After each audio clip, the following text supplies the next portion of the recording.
नमस्कार, मैं गौरव कुमार पाठक के स्टूडियो की ओर से आप तमाम सुनने वाले दर्शकों का हार्दिक स्वागत करता हूं, अभिनंदन करता हूं। आज हमारे इस स्टूडियो में हमारे जिले के एक ऐसी शख्सियत है जिन्होंने हमारे जिले का नाम रोशन किया है। जी हाँ, हम बात कर रहे हैं डीएसपी अंकल के नाम से मशहूर प्रशासनिक सेवा अधिकारी के रूप में सेवानिवृत्त हुए, साथ ही साथ वर्तमान में प्रदेश भाजपा कार्य समिति सदस्य के रूप में अपने आप को जिला और समाज की सेवा में लगाए हुए सुनील कुमार सिंह जी का। तो आइए इनसे मिलते हैं और सुनते हैं इनकी सफलता की कहानी, इनकी जुबानी। सर्वप्रथम सर, हमारे स्टूडियो में आप आए हैं, आपका बहुत बहुत आभार, बहुत बहुत स्वागत है आपका। धन्यवाद कि भी स्टूडियो में आया और आप सबों का प्यार ले आया। सर, आज बेगूसराय में डीएसपी अंकल के नाम से आपको सब जान रहे हैं, साथ ही साथ भाजपा के एक आला नेता है, आप बड़े नेता हैं। मैं चाहूँगा कि जो दर्शक आपको यहाँ से देख पा रहे हैं उनसे अपना परिचय साझा करें। मेरा नाम सुनील कुमार हुआ। मैं पुलिस प्रशासनिक सेवा में था। झारखंड और बिहार दोनों ही जगह मैं सेवा दिया हूँ और पुलिस एसोसिएशन का जॉइंट जनरल सेक्रेटरी में बिहार में हुआ करता था। जी जी। और झारखंड स्टेट में जाने के बाद मैं वहाँ प्रदेश अध्यक्ष के पद पर भी जी जी रहा हूँ। ये तो मेरा अपना। सर, हम चाहेंगे कि अपने पारिवारिक पृष्ठभूमि के बारे में भी दर्शकों को बताएं। मेरी पारिवारिक पृष्ठभूमि का जहाँ तक बात है तो मेरे ग्रैंडफादर राम प्रताप कुंवर आप दिनकर जी के सहपाठी थे। जी जी। और आप दोनों ही मोकामा से मैट्रिक किए थे, हमारे ग्रैंडफादर उस समय। और हमारे फादर रामानंद कुमार गुवाहाटी यूनिवर्सिटी में प्रोफेसर थे। जी जी। और उनकी अपनी एक लंबी लड़ाई उन्होंने लड़ी असम जैसे प्रदेश में हिंदी को स्थापित करने के लिए। जी जी। और लोअर असम जो गुवाहाटी के बाद टुवर्ड्स जो जहाँ से श्रीरामपुर बॉर्डर से शुरू होता है और गुवाहाटी तक, जी जी, इस बीच में एक भी हिंदी हाई स्कूल नहीं था। जी जी। गुवाहाटी में था। और यूँ कहे कि लोगों के लिए लड़ने का शुरू से ही आपके परिवार में कि लोगों के अधिकार कैसे उनको मिले, एक तरह से शुरू से ही मिलता रहा है। निश्चित। फादर 52 में एमए किए पटना यूनिवर्सिटी से। एमए इन हिंदी और बाद में फिर एमए इन इंग्लिश, दोनों ही हिंदी और इंग्लिश दोनों से किए थे। और अपना वो सेवा न दे करके वो उस और गए और बहुत दिनों तक ये लड़ाई लड़े। तो फिर वहाँ पर उनको उस समय तत्कालीन सरकार कांग्रेस की प्रधानमंत्री श्रीमती इंदिरा जी ने उन्हें नॉर्थ ईस्ट हिंदी प्रचार प्रसार समिति का अध्यक्ष भी बनाया। जी जी। तो ये बड़ी उपलब्धि हमारे परिवार की है। हमारे परिवार में डॉक्टर हैं। हमारा ये जो स्टूडियो है तो वो मेरा अपना भतीजा है, हमारे बड़े भाई के लड़के हुए डॉक्टर रोशन कुमार। देखिए, जिस चीज़ को आपके पूर्वजों ने मतलब जो समाज सेवा आपके पूर्वज ने शुरू किया था, आज उसको कहीं ना कहीं आप डॉक्टर रोशन सर ये उस चीज़ को ही आगे बढ़ा रहे हैं। निश्चित। आप जब जाएंगे देखेंगे कि जो जनरेशन जो है, एक लग रहा था कि जनरेशन गैप हो सकता है। जी जी। पर वो फादर का जो पीरियड था, फिर हमारा पीरियड, उसके बाद नेक्स्ट जनरेशन जो हमारा बेटे लोगों का था, तो इसने भी जन सरोकार से मोहब्बत रखा है। जी जी। और मैं तो यही कहूँगा कि इसी तरह ये आगे बढ़ते रहें। जी। लोगों की ये सेवा करते हैं, जिस पेशा में हम हैं हर जगह सर एक जनसेवा, एक समाज सेवा से जुड़ा हुआ परिवार था आपका, शिक्षा से भी जुड़ा हुआ परिवार था, तो काफ़ी एक अच्छा वातावरण था। तो मैं ये जानना चाहूँगा कि सर आपने जो प्रशासनिक सेवा के पद से आप सेवानिवृत्त हुए हैं, तो इससे जुड़ाव कैसे हो गया आपका? देखिए, ये चूँकि मैं अपने मतलब मेरा ये प्रश्न था आपसे कि आपने इस क्षेत्र में आने का क्यों चुना, कहाँ से मोटिवेशन चुनने का ये है कि मैं जब विद्यार्थी काल से ही, जी जी, तो विद्यार्थी में भी था, तो गुवाहाटी यूनिवर्सिटी में मैं विद्यार्थी संघ में था। जी जी। और जनरल सेक्रेटरी भी हुआ करता था यूनिवर्सिटी में। फिर जब सेवा में आए वहाँ भी था। जो मतलब अफसर ही बनना है, तो ये कहीं से कहीं ना मोटिवेशन किसी से मिला होगा या किसी को देखकर? देखिए, ये हमारे परिवार में फादर हमारे सबसे, मैं उनको हम मानता हूँ। जी जी। मैंने उनके साथ रहा सब दिन। 3 भाई हमारे थे, तो एक छोटा भाई तो वो सैनिक स्कूल का प्रोडक्ट था, वहाँ रहता था। बड़े भाई साहब अदर जगह रहते थे, मैं उनके साथ रहता था। जी जी। तो मैं उनको बहुत करीबी से देखा था और उनसे ही इंस्पिरेशन लिया मैं कि जब जन सरोकार से हो, लोगों का सेवा करना हो, तो पूरी लाइफ जब हम अपना पुलिस सेवा में दिए, वहाँ भी हम सेवा ही कर रहे कहीं ना कहीं पावर होना चाहिए, इसलिए प्रशासन से जुड़ गए आप, प्रशासनिक सेवा से। नहीं, ऐसी बात नहीं है कि पावर से कहने लोग के लिए, कल्याण के लिए हमारे पास तो ऐसा है। मेरा इस सेवा में जुड़ने का ये था कि चूँकि बिहार में हम तो सारा पढ़ाई लिखाई किए गुवाहाटी से, आसाम से किए, और जब आसाम डिस्टर्ब हुआ था उस समय, तो हम पटना आए फिर पढ़ने। तो यहाँ पुलिस का एक बहुत बड़ा क्रेज़ था। तो हम तो आए थे ICWA कॉस्ट अकाउंटेंसी करने के लिए आए थे यहाँ से उसमें, और इंटरमीडिएट उसका हम जो है पार्ट भी हम कर लिए थे। तो वो फाइनल हुआ भी नहीं था हमारा। इस बीच में लोग वहाँ सब इसमें एग्ज़ाम दे रहे थे, तो बगैर तैयारी के मैं भी एग्ज़ाम दिया। ये एग्ज़ाम मेरे लिए कोई बहुत बड़ा नहीं था, हमने उसमें कम्पीट किया। तो पुलिस में यहाँ लोग कहा कि भाई ज्वाइन करो, इसमें रिजल्ट आ गई। तो सारे जो फ्रेंड सर्किल थे बोले छोड़ो बैंक में, यहाँ वहाँ, ये इसका एक अलग ही क्रेज़ बिहार में है। जबकि आसाम में पुलिस विभाग का उतना क्रेज़ नहीं था। तो वो आसाम के जो मेरे मित्र थे वो कहे कहाँ फंस गए हो। तो मेरा वो एक साथी है जो 6 टर्म से विधायक हो रहा है, फनी भूषण, हम और वो साथी थे। और वो उसको हम उसमें जनरल सेक्रेटरी में जब वो भी लड़ा था हमसे, असमीज है, तो उसको मैंने हराया था। तो जब मैं पहला बार मिला तो वो बोला अभी क्या कर रहे हो, असमीज में हमारी बात हुई। तो मैं कहा अरे हम तो सर्विस हैं पुलिस विभाग। जिसको आपने हराया वो भी 6 बार। तो हम बोले तुम क्या कर रहे हो, बोला हम ही तो MLA हुए। तो ये ऐसी बाकियात थी। तो ये ऐसा कोई नहीं है कि सर्विस। तो कहीं ना कहीं सर, जब आप उस सेवा में रहे, उस पद पर रहे, उसका आपका जो सेवा काल रहा, उसके बाद वहाँ से जब सेवानिवृत्त हुए आप, तो फिर राजनीति से जुड़ाव कैसे हो गया सर? देखिए, राजनीति से एक सेवा भावना से है। आजकल का राजनीति है कि राजनीति लोग एक प्रोफेशन के रूप में लेते हैं, और एक आप सेवा के रूप में लीजिए। तो राजनीति जिनके लिए एक कमाई की जरिया है, राजनीति जिनके लिए एक वो आमदनी जिससे वो करते हैं, वो है एक पद प्रतिष्ठा के लिए वो लड़ते हैं। तो मेरी राजनीति माने का ये नहीं है। मैं जो छोटे से सेवा में ही जो हमारी अपनी लोगों के बीच पहचान हुई, या मैं जो पुलिस विभाग की जो अपना है, जहाँ भी जिस पद पे हम रहे, तो मेरा अपना वहाँ एक जो मान मर्यादा प्रतिष्ठा था। सारे जो भी माननीय विधायक, माननीय सांसद, मंत्रीगण, सबसे हमारा एक अपना व्यवहार से परिचय था। तो कह रहे हैं लोगों की सेवा के लिए ही।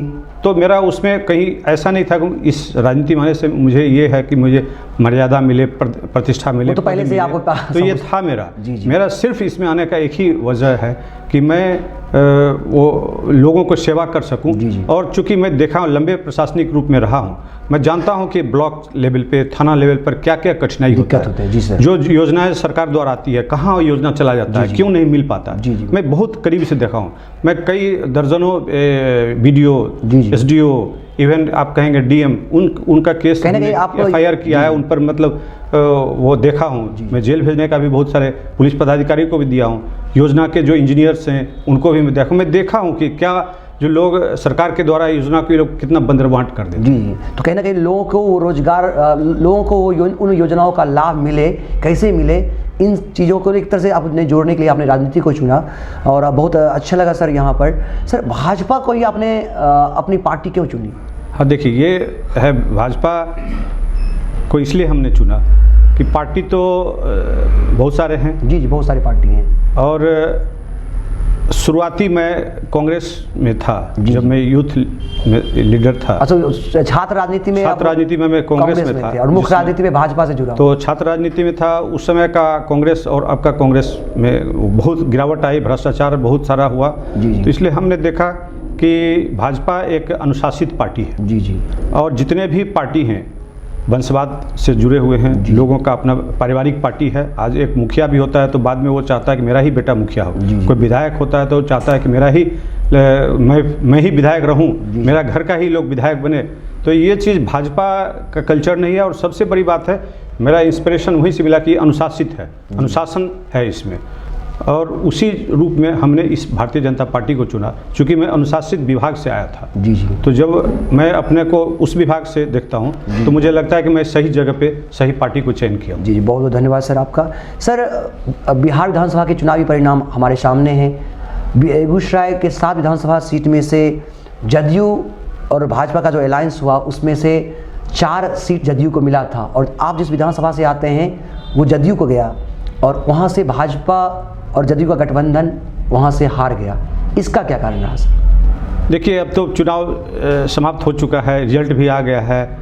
मैं आप भाजपा के उस क्षेत्र के बड़े नेता हैं सर, और प्रदेश कार्यसमिति के सदस्य भी हैं। प्रभारी भी था मैं भारतीय जनता पार्टी का, उसका उस क्षेत्र का, उस विधानसभा के प्रभारी भी हम थे। जी जी। तो मुझे कहने में कोई अतिशक्ति नहीं होगी कि हार की कई कारणें होती हैं। जी जी। बहुत सारे कारण यहाँ स्पष्ट भी नहीं किया जा सकता है। कुछ कारण हैं जो मैं निश्चित रूप से शेयर करूँगा आपसे। तो पहला कारण है कि जो सीट वो भारतीय जनता पार्टी का होना चाहिए। जी जी। चूँकि लगातार भारतीय जनता पार्टी वहाँ से मजबूत, उनका जो जनाधार मजबूत था। जेडीयू आज तक वहाँ से नहीं लड़ी। जी जी। उनके सिंबल का भी प्रॉब्लम था। जी जी। दूसरे कैंडिडेट थे। जी जी। तो कैंडिडेट वो राष्ट्रीय जनता दल के कैंडिडेट थे। जी जी। आरजेडी के वो कैंडिडेट हुआ करते थे, और भारतीय जनता पार्टी और आरजेडी में बहुत सारा गैप है। जी जी। तो वो उस समय के जो एमएलए थे, तो भारतीय जनता पार्टी के जो कार्यकर्ता और लोगों से थे, उनसे उनका कभी नज़दीकी नहीं हुआ। और एकाएक नज़दीक होने की बात आई। जी जी। तो थोड़ा अटपटा सा था वो सिचुएशन, थोड़ी उसमें पहले कार्यकर्ताओं के बीच में, तो वो कार्यकर्ता को था, लेकिन तालमेल नहीं बन पाया रहा था। और दूसरी बात है कि अपने ही बीच से लोजपा के एक कैंडिडेट हो गए। जी जी। तो भाजपा के पूर्व विधायक तो कैंडिडेट हो गए, तो उनके में भी बहुत सारे इससे भी भाजपा कहीं ना कहीं वहाँ पर भाजपा को उस पर कैंडिडेट जो एनडीए को जो वोट मिल सकते थे उसमें कहीं ना कहीं कुछ वोट की डिवीजन बहुत ज़्यादा वो नहीं कर पाए। जी जी। लेकिन कार्यकर्ताओं का जो एक झुकाव था वो कुछ उधर हुआ था। जी जी। और निश्चित रूप से ये अच्छी बात किसी पार्टी के लिए नहीं होती है।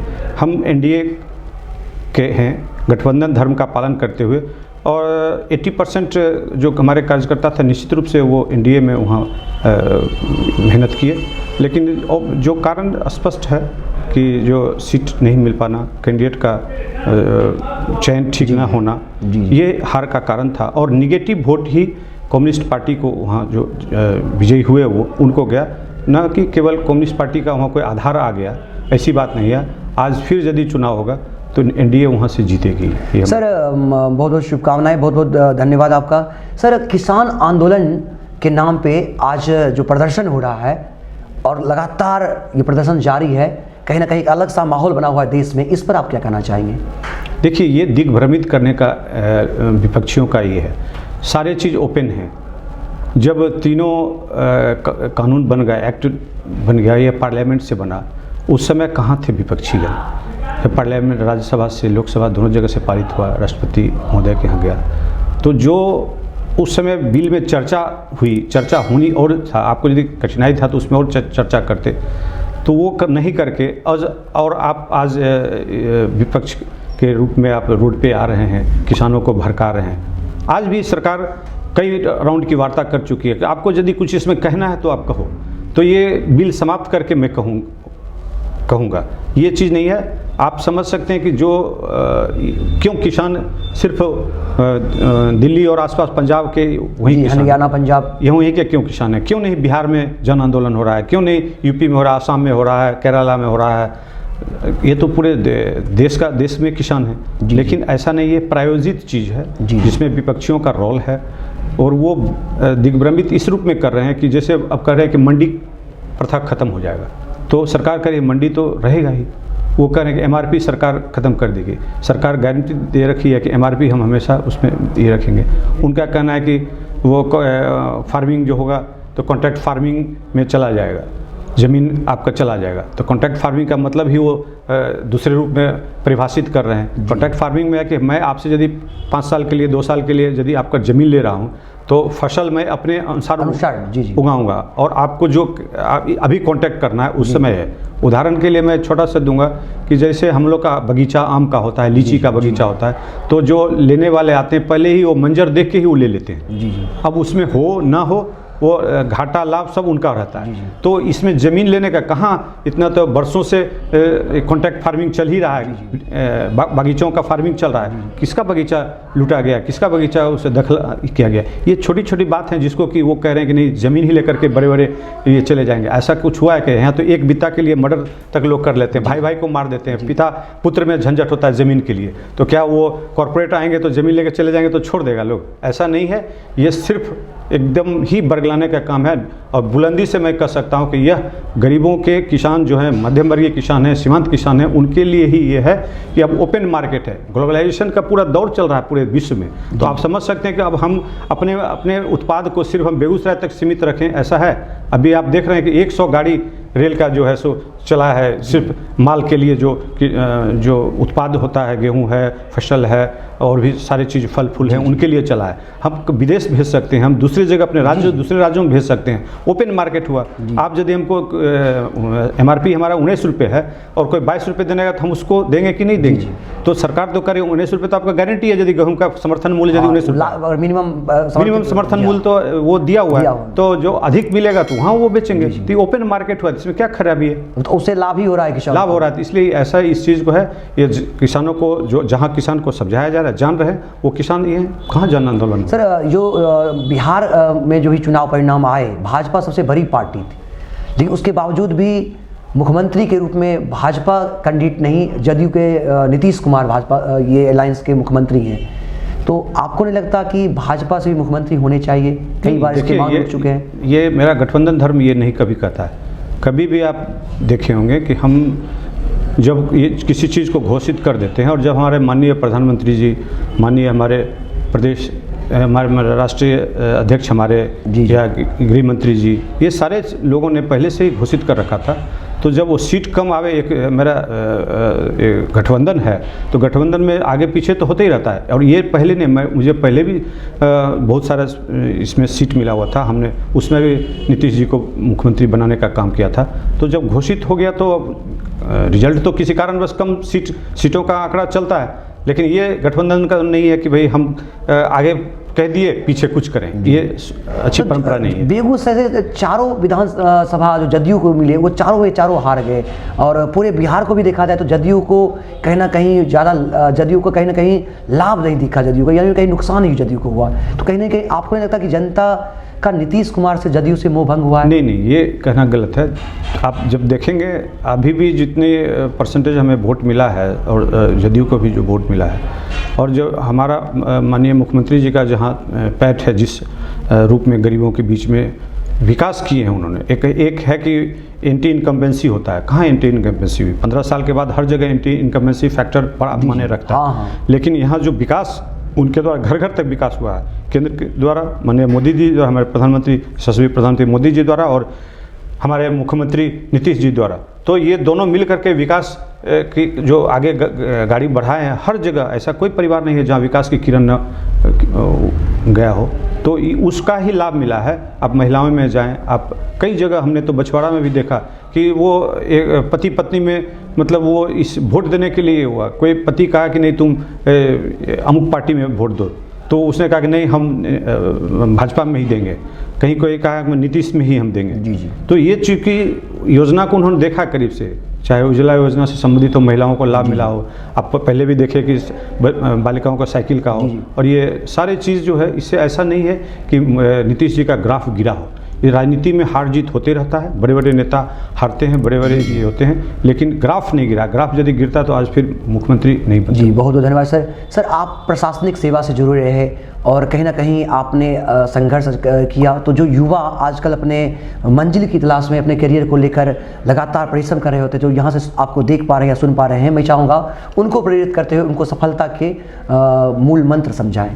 देखिए, मैं तो अपने युवा साथियों से कहूँगा जो स्कूल कॉलेज में पढ़ रहे हैं वो, या जो पढ़ करके कंपटीशन की तैयारी वो कर रहे हैं, या फिर बेरोजगारी जो वो अपना बेरोजगार हैं, रोजगार की तलाश में है, मैं उनसे कहूँगा कि आपके पास हुनर है, आपके पास जो एक शक्ति है उसको आप 100% आप उसमें लगाएं। किसी भी चीज़ को अचीव करने के लिए आप यदि इफ़ बट उसमें करते हैं, सोच विचार कहने का मतलब करते नहीं। यदि आपको व्यवसाय ही करना है, आप निश्चित रूप से व्यवसाय करें।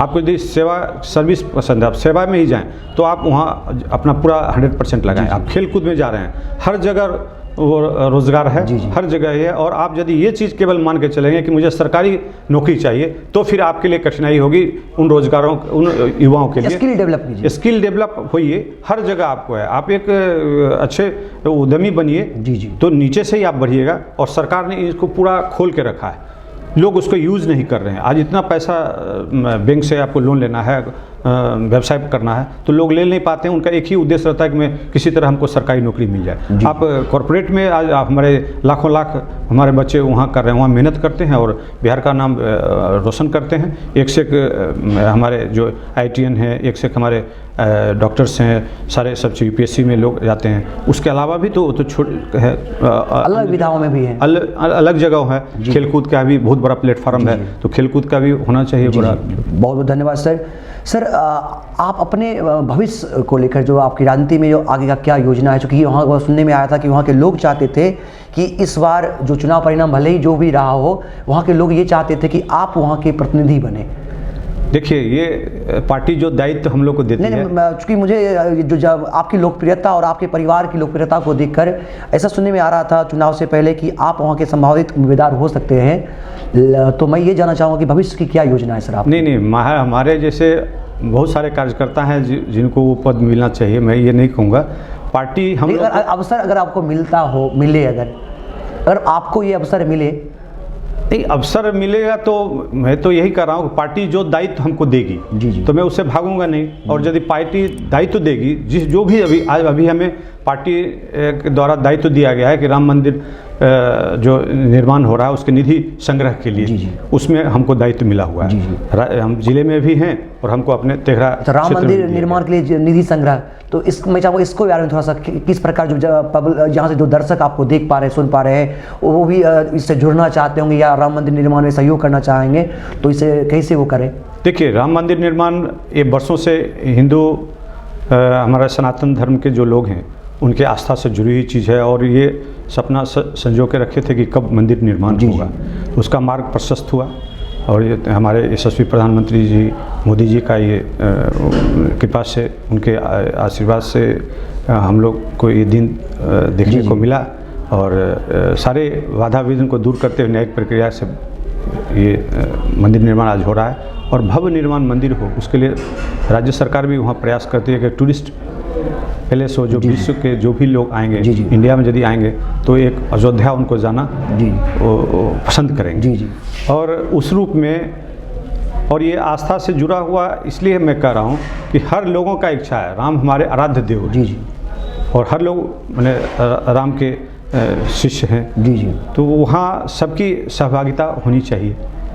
तो हम लोगों ने 3 तरह से उसमें धन संग्रह करने का ये हुआ है। 10 मंदिर निर्माण के लिए। मंदिर निर्माण के लिए कोई ऐसा नहीं है कि कोई एक आदमी, ऐसे भी हमारे देश में ऐसे भी हमारे सनातनी लोग हैं जो चाहे तो एक दिन वो अपने खुद को ही बना सकते हैं। बहुत हाँ, प्रभु ने बहुत लोगों को आशीर्वाद दे रखा है, खुद ही बना सकते हैं। लेकिन ऐसा नहीं है, सबके सहयोग हर व्यक्ति का हम लोग का टारगेट है कि 6,25,000 परिवार हैं पूरे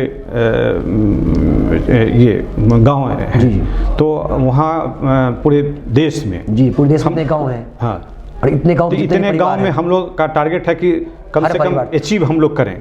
और हर गांव में, हर घर में जाएं हम लोग और उनसे हम लोग अपना सहयोग जो सहयोग मंदिर निर्माण जो भी सहयोग बन पाए उसको ले और भव्य मंदिर निर्माण हो। निश्चित वो हम लोग चाह रहे हैं कि वो, उसके लिए हम लोग प्रयासरत में। ये मेरा अभियान 15 जनवरी से 27 फरवरी तक चलेगा। निधि आपको यहाँ इस क्षेत्र का आपको प्रभार मिला हुआ है, दायित्व मिला हुआ है। तेघरा क्षेत्र का मुझे तेघरा क्षेत्र का आपको दायित्व मिला हुआ है जी। सर, यहाँ आप हमारे साथ अपने विचार को साझा कर रहे हैं, सर यहाँ आकर आपको कैसा लगा?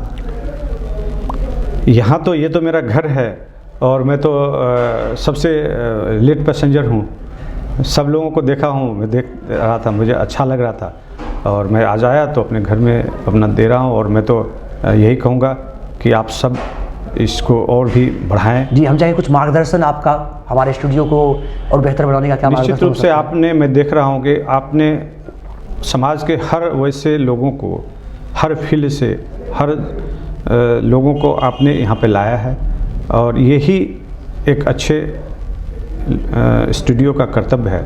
और डॉक्टर रोशन अपने विद्यार्थी काल से ही, और जब वो डॉक्टरी पढ़ाई शुरू किए, तो वो उनका एक अपना ही एक सेवा का भावना था। जी जी। और कोई, मैं नहीं समझता हूँ कि बहुत सारे इंडिया में डॉक्टर होंगे जो अपने पैसा को छोड़ करके अन्य ये में जी, बिल्कुल। सेवा में ये कर रहे हैं। डॉक्टर होते हुए भी इस तरह का एक तरह से, हाँ, तो मुझे तो अच्छा लगता है कि डॉक्टरी में तो सेवा दे ही रहे जी, जी। हैं, गरीबों की भी सेवा कर रहे हैं, सबको। और सोशल मीडिया इस के रूप में, माध्यम से। सोशल में तो जन सरोकार से यदि ये जुड़े हुए हैं, जी। तो इससे मैं आशीर्वाद देता हूँ कि और आगे बढ़ो बेटा। जी जी। लोगों की सेवा करते रहो, जन सरोकार से जुड़े रहो, और सब लोगों का इसमें शामिल कराओ। जो वंचित लोग हैं, ऐसे ऐसे हैं जो कलाकार हैं, छोटे छोटे ये हैं जिन पर किसी का नज़र नहीं जा रहा है। तो मैं एक बार आपके स्टूडियो का देख रहा था, जो आपको वो रेलवे, वो ये सबका पाठशाला, हाँ, पाठशाला का जी। वो चीज़ को भी लाए। लोग नहीं जानते हैं, बहुत सारे लोग हमारे जैसे असंख्य लोग सेवा दे रहे हैं, जी जी। लेकिन उनकी सेवा को लोग नहीं जान पाते हैं। तो ये स्टूडियो के माध्यम से वैसे लोगों को आप यदि ला रहे हैं, तो मैं सैल्यूट करता हूँ आप सबों को कि भाई आपने बहुत बड़ा ये काम कर रखा है, और आगे भी सारे वंचित लोगों को वैसे जो नेतृत्व करता है उनको आप लाएं, ताकि लोग उनको जाने, पहचाने और उनका सेवा ले सकें। बहुत बहुत आभार सर, बहुत बहुत धन्यवाद आपका कि आपने अपना कीमती वक्त हमारे साथ साझा किया। बहुत बहुत आभार आपका। धन्यवाद आप सबको।